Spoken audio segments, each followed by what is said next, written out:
All right, Coach, it is a huge weekend of football.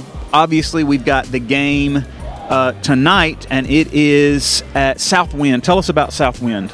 They're very, very good. So they return a lot of the guys that were on that team last year, Mr. Football in the state of Tennessee at quarterback.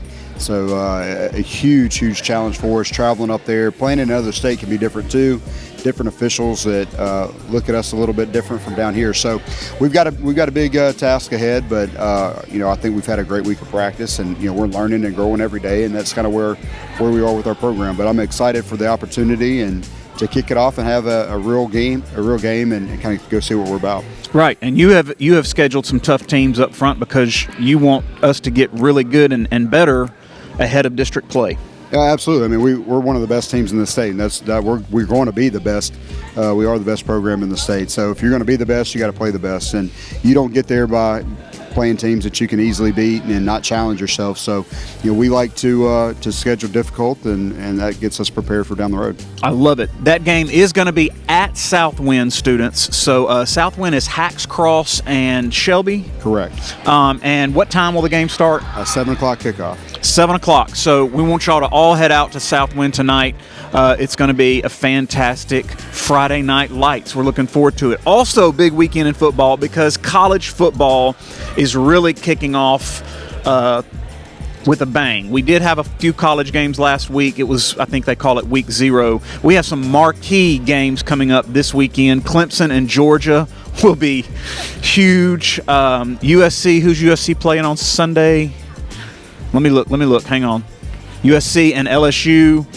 That will be a huge game as well. Several big games, which it's great to see because you don't really want to see all of the small time games where it's going to be blowouts. You want to see some games right off the bat. Right, and same strategy that we use, right? Hey, let's go out, let's play big teams that we're going to be playoff contenders and things like that, and see what we're made of right out the gate. I love it. I love it as well. Now, we've got there's always rule changes that come into play with college football and I guess high school football as well. Are there any major rule changes in high school ball this year? Nothing major this year. We had a few over the last couple of years that, intentional grounding was one of the big ones that I've always kind of pitched a fit about and wanted changed. We got that a few years ago, but nothing real major this year in high school football. However, college football, we have quite a few major changes. Now, before we get to the college football, some of your players were wearing a different style of helmet last week, and Miss Pat Berg, right off the bat, was talking, what are these new helmets? So can you explain the helmets that people saw on the sidelines? First of all, that was the best impression I've ever heard. Oh, yeah, in my entire life. That was incredible. No doubt. Felt like I was there. I got a little nervous as well.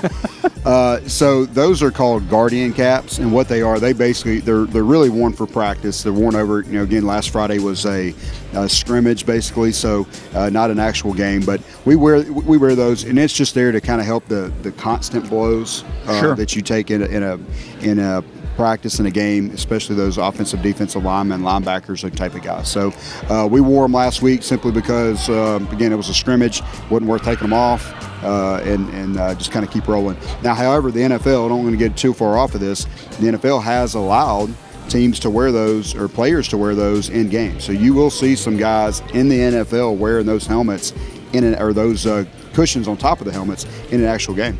And we just talked about it, but typically NFL starts trends and then it trickles down to college ball and then eventually, quite honestly, high school ball. Obviously, concussions have been a big story in the college game or in the football game for years now. And so more and more technologies for the helmets. I look to see that more of those changes and technological advances certainly happen. Now, rule changes for college ball. Talk about it, because there's a couple of big ones, and the communication is one of the biggest. Right. So, one of the big issues last year was the Michigan sign stealing deal, a great news show on Netflix that I have not been able to finish watching yet, but I'm excited about.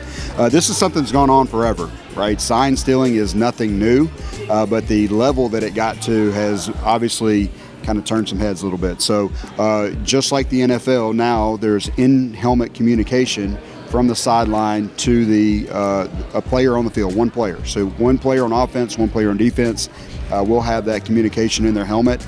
And instead of signaling everything in and people stealing signs, he just talks right into his ear and he can call the play and they're off and running. That'll be real tough for teams to overcome as far as defense. Absolutely. Like I said, and again, sign stealing is something that, I mean, we look for it. I'm not going to, sure.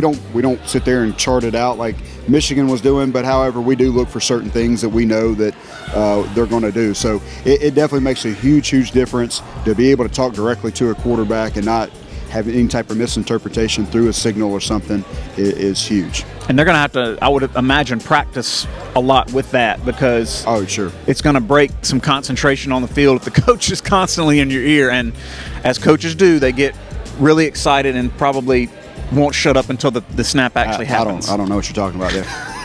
All right, what are some other rules happening? So we also have a deal, and now, look, I'm going to mess up. I forgot what the other one we were going to talk about. The 2-minute warning.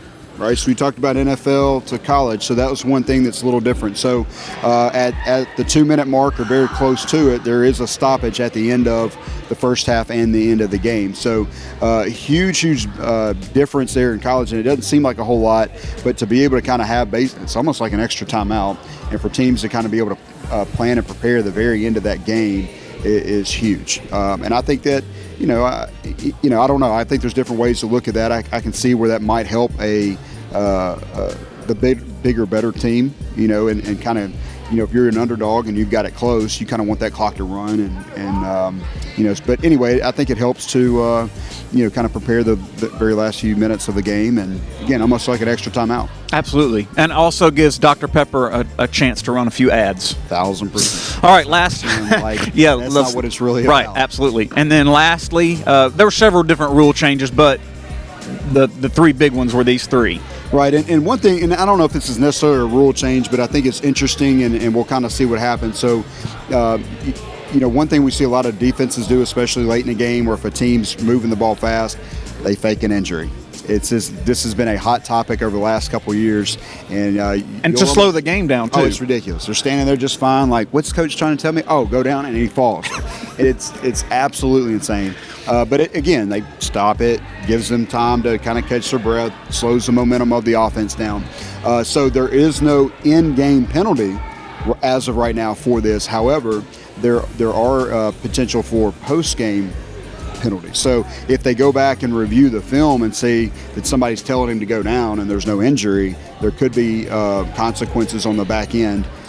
Interesting. What could that look like? I don't know if that's fines. As far as exactly what the penalties are, I'm not sure. I would assume maybe some type of fine, or I don't know. I doubt they'll do some type of loss of scholarship or anything, but my guess would be some type of fine to the program. But again, I think we're going to see something fairly soon that tries to really cut down on the faking of the injuries. Right. Even the commentators will be there, like, shaking their head. Oh, this is just terrible. Like, even the commentators are over it at this point. It's really bad. All right. Wonderful college football this weekend. NFL is going to be kicking off starting next week, and we will talk more about that as well. We've got several players, former Horn Lake players, who are NFL players, and some exciting news with that, because obviously it's amazing to have NFL stars who are from your high school. Absolutely. I mean, I think it says a lot about our program, our school, our community, that you can accomplish just about anything right out of here. So many people think you got to go do it other places, and we've proven time and time again that it can happen here. And excited for those guys. They represent Horn Lake in this community everywhere that they go. They were back here this summer giving back to a camp. So yeah, it's a lot of fun to see. It's pretty neat.